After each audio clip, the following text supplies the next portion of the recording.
सबसे बड़ी खबर से। छोटे शहर की बड़ी कहानियां। हमने वो देखा जो अनकहा है। अब खबर आपकी उंगलियों पर। खबरों से परे, हर खबर पर हमारा नजरिया। इंडिया टाउन न्यूज, भारत की बात। जनता की आवाज हमारी मुहिम।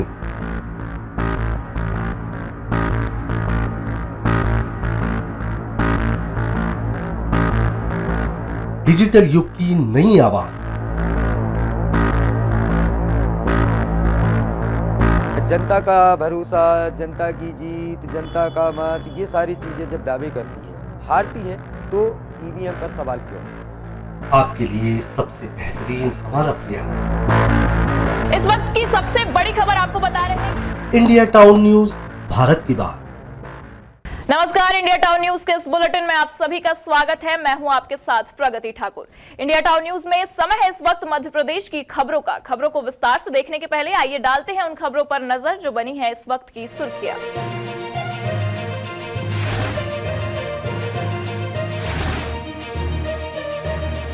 अचानक छिंदवाड़ा पहुंचे प्रदेश के मुखिया, जनता से किया संवाद। अधिकारियों को दो टूक शब्दों में कहा, जनता ना हो परेशान, नए सिस्टम लागू कर प्रक्रियाओं को सरल बनाने चल रहा काम।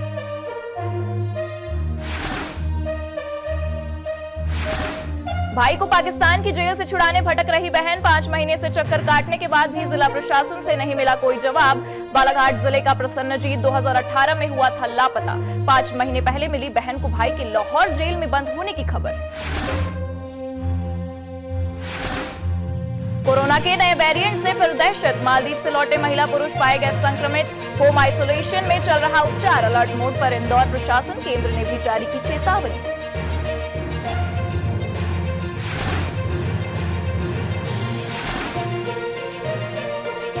दोपहर को आना था, रात को प्रदेश कार्यालय पहुंचे पीसीसी चीफ। जगह जगह स्वागत के चलते हुई देर। जीतू पटवारी को नई कमान मिलते ही दिख रहा युवाओं में जोश।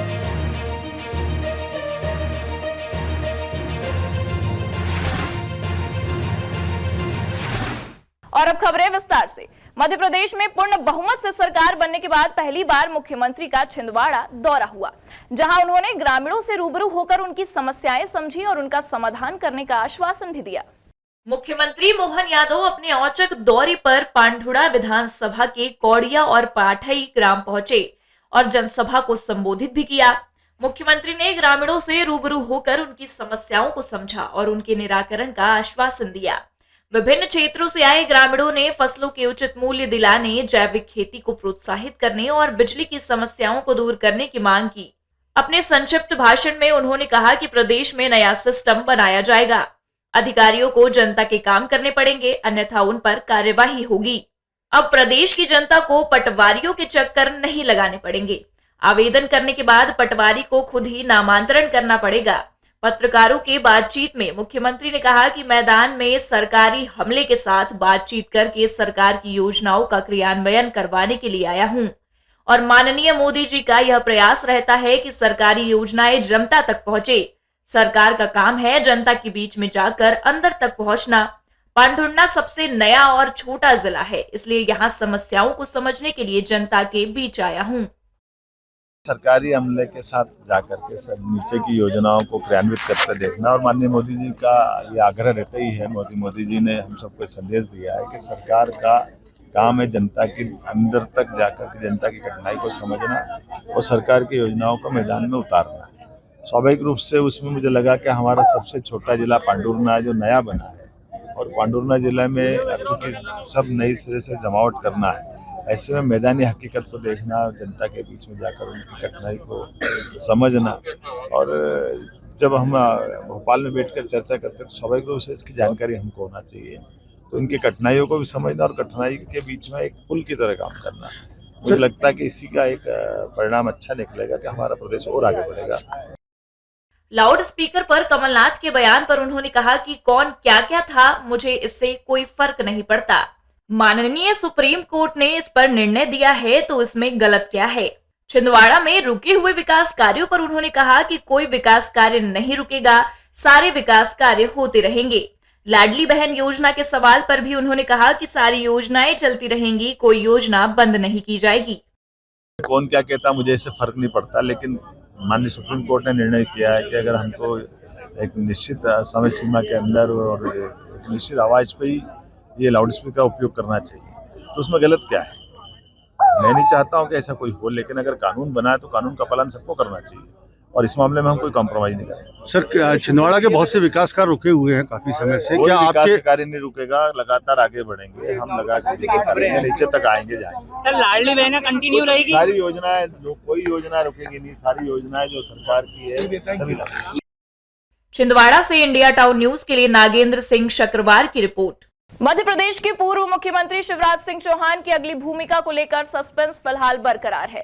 मंगलवार को भाजपा अध्यक्ष जेपी नड्डा से उनकी बहुप्रतीक्षित मुलाकात हो चुकी है, लेकिन इसके बाद शिवराज के बयान ने असमंजस के बादलों को छाटने के बजाय और अधिक गहरा कर दिया है। शिवराज ने नड्डा से मुलाकात के बाद कहा कि वे प्रदेश नहीं छोड़ रहे, लेकिन केंद्र में भी सक्रिय रहेंगे। पूर्व मुख्यमंत्री शिवराज सिंह चौहान ने मंगलवार को दिल्ली में भाजपा अध्यक्ष जेपी नड्डा से मुलाकात। दोनों के बीच मुलाकात के बाद शिवराज सिंह चौहान ने बयान दिया कि पार्टी मेरे लिए एक मिशन है, मैं राज्य में भी रहूंगा और केंद्र में भी रहूंगा। पार्टी जो भी काम मुझे देगी मैं वह करूंगा। भाजपा अध्यक्ष जेपी नड्डा से मुलाकात के बाद शिवराज सिंह चौहान ने कहा कि वे विकसित भारत संकल्प यात्रा में भी जाएंगे। इसी के साथ शिवराज दक्षिण के राज्यों का दौरा भी करेंगे। मिशन के लिए काम करते हो तो पार्टी तय करती है आप कहाँ काम करोगे। ने बहन और भाई का प्यार अमर है, उसका किसी पद से कोई संबंध नहीं। अभी तो इस यात्रा में कुछ जगह मुझे जाने को कहा जाएगा और मैं दक्षिण के राज्यों में जाऊंगा। दिल्ली से बुलावा आने के साथ ही प्रदेश में कयासबाजी का दौर चल पड़ा था। इस दौरान कोई उन्हें राष्ट्रीय उपाध्यक्ष बनाए जाने की बात कह रहा था, तो कोई उनके केंद्रीय मंत्री बनाए जाने की उम्मीद लगा रहा था। प्रदेश में नेतृत्व बदलने के बाद से शिवराज द्वारा लगातार दिए जा रहे बयानों में दिल्ली नहीं जाऊंगा, पार्टी से कुछ नहीं मांगूंगा, प्रदेश में मौजूद रहूंगा पर भी एक बार फिर असमंजस की छाया लहराने लगी है। भोपाल से इंडिया टाउन न्यूज के लिए फरहान खान की रिपोर्ट। मध्य प्रदेश विधानसभा सत्र के दूसरे दिन मंगलवार को 13 विधायकों ने शपथ ग्रहण की। सदन की कार्यवाही सुबह 11 बजे शुरू हुई। प्रोटेम स्पीकर गोपाल भार्गव ने सबसे पहले शेष विधायकों को शपथ दिलाई। भाजपा विधायक उमाकांत शर्मा ने संस्कृत तो कांग्रेस एमएलए आतिफ अकील ने उर्दू में शपथ ली। इसके बाद सदन में निधन का उल्लेख किया गया। अब सदन में तीसरे दिन विधानसभा अध्यक्ष का निर्वाचन किया जाएगा। आपको बता दें कि इसके पहले 207 विधायकों ने सोमवार को शपथ ग्रहण की थी। अब पूर्व मुख्यमंत्री कमलनाथ सहित 10 विधायकों को छोड़कर सभी 220 विधायकों ने शपथ ले ली है। इधर दिल्ली प्रवास पर होने के चलते पूर्व मुख्यमंत्री शिवराज सिंह चौहान विधानसभा की कार्यवाही में शामिल नहीं हुए। उन्होंने दिल्ली में जेपी नड्डा से मुलाकात की है। वहीं सदन में मुख्यमंत्री द्वारा श्रद्धांजलि दी गई, जिनमें पूर्व मंत्री सरताज सिंह, रामदयाल अहिरवार, भगवत सिंह पटेल, कल्याण जैन, लीलाराम भोजवानी, ताराचंद पटेल और रामदयाल भारद्वाज को श्रद्धांजलि दी गई है। ये सभी विधानसभा के पूर्व सदस्य रह चुके हैं। इनके साथ ही पूर्व मुख्य निर्वाचन आयुक्त एमएस गिल को भी सदन में याद कर नमन किया गया।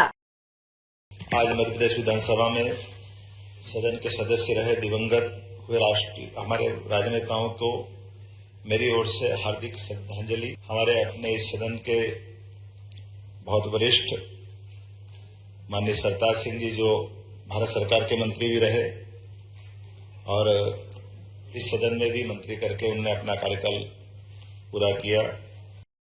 भोपाल से इंडिया टाउन न्यूज के लिए फरहान खान की रिपोर्ट। हम दिमाग लोगों को पकड़ के कैद कर लेते हैं और उन लोग सोचते कि ये जासूस है। अच्छा, ऐसा सोच के।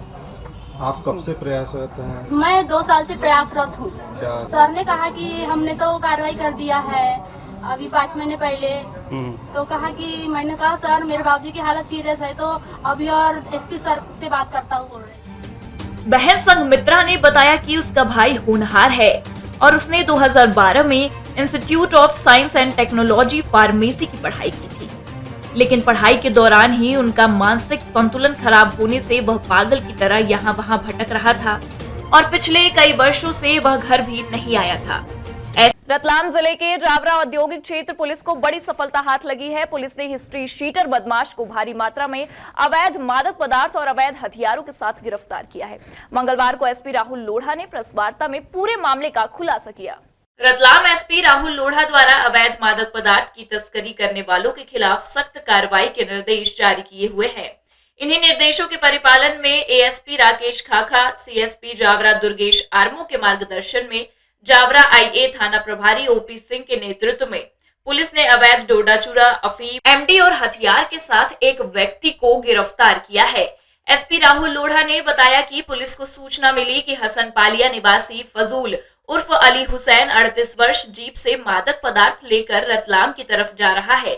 सूचना पर जावरा आईए की पुलिस टीम ने घेराबंदी कर जीप को रोका। पुलिस ने जीप चालक फजूल उर्फ अली हुसैन को हिरासत में लेकर वाहन की तलाशी ली तो उसमें 62 किलोग्राम डोडा चूरा, 2 किलो 800 ग्राम अफीम, 140 ग्राम एमडी, 2 12 बोर की लोडेड बंदूक, एक जिंदा कारतूस, 26,400 रुपए नगद बरामद किए हैं। आइए जावरा थाना क्षेत्र के अंदर एक फजलू करके आरोपी है जिसको गिरफ्तार किया गया है। इसके एक गाड़ी के अंदर लगभग 62 किलो डोडा चूरा, 2 किलो 800 ग्राम अफीम, 140 ग्राम एमडी और 2 नग 12 बोर की बंदूकें, साथ साथ में 3 जिंदा कारतूस, मोबाइल, कुछ पैसे, इस तरीके से जो है वो सामान लेके जा रहा था। ये फजलू को गिरफ्तार करके मुकदमा पंजीबद्ध किया है। रतलाम से इंडिया टाउन न्यूज के लिए राहुल बैरागी की रिपोर्ट। इंदौर की राव विधानसभा के पूर्व विधायक जीतू पटवारी के कांग्रेस प्रदेश अध्यक्ष बनने की घोषणा के बाद उनके समर्थकों में उत्साह है, लेकिन इंदौर में यह उत्साह विवाद में ही बदल गया। कांग्रेस के कार्यकर्ता राजेंद्र नगर इलाके में पटाखे फोड़ रहे थे। भाजपा कार्यकर्ताओं ने क्षेत्र में पटाखे फोड़ने को लेकर आपत्ति जताई। इसी बात को लेकर दोनों पक्षों में विवाद हो गया। विवाद इतना बढ़ा कि दोनों पक्ष ने एक दूसरे पर ईंट पत्थरों से हमला कर दिया। इस मारपीट का वीडियो वायरल हुआ है। वीडियो में भाजपा और कांग्रेस के कार्यकर्ता आपस में लड़ते हुए दिखाई दे रहे हैं। इस मामले में भाजपा कार्यकर्ता जीवन मानवारे की रिपोर्ट पर इलाके के रहने वाले दिलीप संजय, कमल सहित अन्य पर मारपीट का प्रकरण दर्ज किया गया है। कांग्रेस की ओर से भी इस मामले में शिकायत दर्ज कराई गई है। इसमें कई वर्जन सामने आए हैं। जो एक पक्ष के शिकायत करता है उनके द्वारा बताया गया है कि उसी समय किसी एक पॉलिटिकल पार्टी के द्वारा कोई घोषणा की गई थी जिसके उनके जो समर्थक हैं उनके द्वारा उसमें फटाके चलाए जा रहे थे और दूसरे पक्ष के जो वहाँ के रहवासी हैं उनके द्वारा उसमें मना किया गया था कि रात्रि के इस समय पर आप फटाके ना फोड़ें, और इस बात को लेकर विवाद हुआ। जिस वीडियो का आप संदर्भ दे रहे हैं वो भी उसी से संबंधित है, घटना से संबंधित है। इसी के चलते 17 तारीख को राजेंद्र नगर थाना क्षेत्र में जो सुसंगत धाराएं हैं उनकी तरफ से FIR दर्ज हुई है। पुलिस ने दोनों पक्षों की शिकायत पर दोनों ही पार्टियों के कार्यकर्ताओं के खिलाफ मामला दर्ज कर जांच शुरू कर दी है। इंदौर से इंडिया टाउन न्यूज के लिए वी देवाशीष की रिपोर्ट। शाजापुर जिले के शुजालपुर विधानसभा क्षेत्र में भी प्रशासन एक्शन मोड में दिखाई दिया। मंगलवार को क्षेत्र के एसडीएम समेत सिटी थाना प्रभारी और अन्य पुलिस बल के द्वारा खुले में अंडा, मांस, मछली बेचने वाले दुकानदारों पर टीम द्वारा कार्रवाई की गई है। साथ ही क्षेत्र के वार्ड क्रमांक 3 व 4 में बने 8 बूचड़ खाने के लाइसेंस निरस्त किए गए हैं। प्रशासनिक अमले और पुलिस के द्वारा निरंतर रूप से कार्रवाई जारी है। उल्लेखनीय कि मध्य प्रदेश शासन ने खुले में अंडा, मांस, मछली विक्रय पर प्रतिबंध लगाया है। आदेश के पालन के लिए शुजालपुर में अभियान चलाया जा रहा है। इसी के तहत यह कार्रवाई की गई है।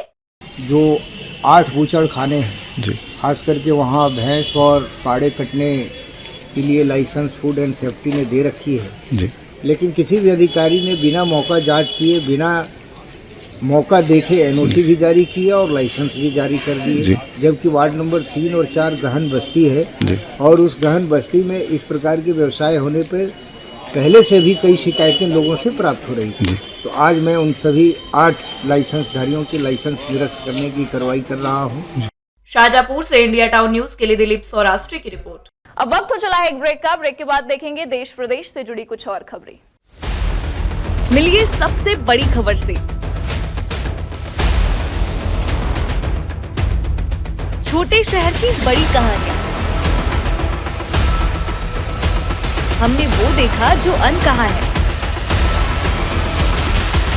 अब खबर आपकी उंगलियों पर। खबरों से परे, हर खबर पर हमारा नजरिया। इंडिया टाउन न्यूज, भारत की बात। जनता की आवाज हमारी मुहिम।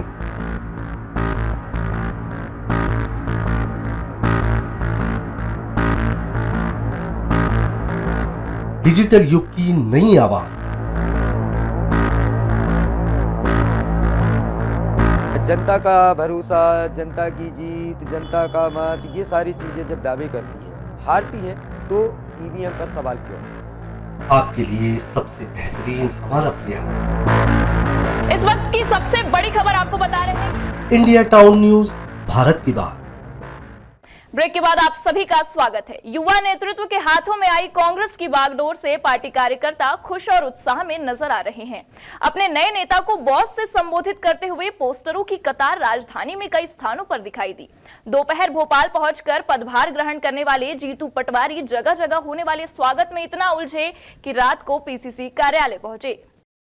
नए पीसीसी चीफ ने भोपाल पहुंचकर पदभार ग्रहण करने से पहले ही कहा कि अब कांग्रेस सड़कों पर भी नजर आएगी और जनता के मुद्दों को लेकर सरकार से भिड़ेगी। उन्होंने इस लोकसभा चुनाव में प्रदेश से 100% परिणाम लाने का दावा भी किया। पटवारी ने कहा कि विधानसभा चुनाव में 40% मत मिला है, जिसे हम 51% करने का प्रयास करेंगे। लोकसभा चुनाव में कितनी सीट आएगी, इसके जवाब में जीतू पटवारी ने कहा कि हम चुनाव में 29 सीटें जीते, ऐसी मेरी कामना और प्रयास रहेंगे। जीतू पटवारी ने कहा कि मुख्यमंत्री से आशा है कि जब कैबिनेट की पहली बैठक करे तभी घोषणा पत्र में दिए गए सभी वचनों को पूर्ण करे, वरना पूरे मध्य प्रदेश में कांग्रेस पार्टी का कार्यकर्ता उन बहनों, किसानों और युवाओं के लिए सड़क पर आकर आंदोलन करेगा और मुख्यमंत्री से अनुरोध करेगा कि वह घोषणा पत्र में किए गए सभी वादों को पूरा करे। जनवरी में हम भोपाल से वादा निभाओ की शुरुआत करेंगे। इसके बाद यह आंदोलन पूरे मध्य प्रदेश में किया जाएगा। जो वचन पत्र भारतीय जनता पार्टी ने दिया, अब हमारे हाथों में ये बीजेपी का वचन पत्र होना चाहिए। ये बीजेपी के वचन पत्र में इन्होंने 3000 हमारी बहनों को देने का कहा था या नहीं कहा था? आदरणीय शिवराज जी भैया ने बहनों को 3000 रुपया जैसे ही सरकार बनेगी मैं दूंगा। अब भैया तो चले गए, अब बहनों के भैया हो आप। 3000 जब तक नहीं मिले, विपक्ष को, कांग्रेस को सड़क पर रहना चाहिए कि नहीं रहना चाहिए? भोपाल से इंडिया टाउन न्यूज के लिए फरहान खान की रिपोर्ट। कोरोना का कहर देख चुके देश में अब कोरोना के नए वेरिएंट से घबराहट है। इस नए वेरिएंट के पीड़ित सामने आने के बाद इंदौर जिला प्रशासन भी अलर्ट मोड पर है। इधर स्वास्थ्य विभाग ने जानकारी दी है कि इंदौर में कोरोना के 2 मरीज मिले हैं। ये दोनों मालदीव से हाल ही में लौटे थे। इंदौर के लिए अलार्मिंग स्थिति है। यहाँ कोरोना संक्रमित 2 मरीज मिले हैं। स्वास्थ्य विभाग से मिली जानकारी के अनुसार ये दोनों संक्रमित पलासिया क्षेत्र में रहने वाले हैं। संक्रमित महिला और पुरुष एक ही परिवार से हैं और दोनों हाल ही में मालदीव से लौटे हैं। इनमें से महिला का स्वास्थ्य काफी बेहतर है, जबकि पुरुष मरीज अभी भी होम आइसोलेशन में है। इधर इंदौर में जिला प्रशासन ने कोरोना वायरस के सब वेरिएंट JN1 का मामला सामने आने के बाद अलर्ट जारी कर दिया है। Indore collector doctor Ilaiyaraaja T ने बताया कि कोरोना वायरस का नया वेरिएंट सामने आया है। इसे लेकर भारत सरकार ने निर्देश जारी किए हैं और सभी जगह इसका पालन किया जा रहा है। बाहर से आने वाले लोगों में यदि कोई बीमार आ रहा है तो उसे आइसोलेशन में रखते हुए उसकी जांच और इलाज किया जाएगा। कोरोना का किसी तरह का संक्रमण पाया जाता है तो उन्हें आइसोलेट किया जाएगा। कलेक्टर ने स्वास्थ्य सहित सभी संबंधित विभागों को सभी तरह की तैयारी करने के निर्देश दिए हैं। अभी गवर्नमेंट ऑफ इंडिया के जितने भी डायरेक्शन है हेल्थ डिपार्टमेंट का हम लोग है ना उसको है ना फॉलो करा ही रहे। ठीक है, हम लोग भी है ना लगातार नज़र बना के रखे हैं। कल भी है ना मेरा हेल्थ डिपार्टमेंट के साथ है ना डिस्कशन हुआ है। मतलब केसेस कितने भी आ रहे हैं या फिर है ना कोई बाहर से आते हैं उनको है ना कोविड पॉजिटिव होते हैं, उनका होम आइसोलेट है ना अभी भी किया जा रहा है। उनको है ना प्रॉपर प्रिवेंटिव है ना एस्पेक्ट्स क्या क्या है ना उनको फॉलो करना है, उसके बारे में एडवाइस भी कर रहे हैं। किसी कोई फीवर है, कॉफ है तो उसका ट्रीटमेंट भी है ना किया जा रहा है। ऐसा अपना मेरा पैनिक होने का है ना कोई जरूरत नहीं है, बट फिर भी हम लोग है ना बिल्कुल सतर्कता से इसको है ना नजर बना के रखें।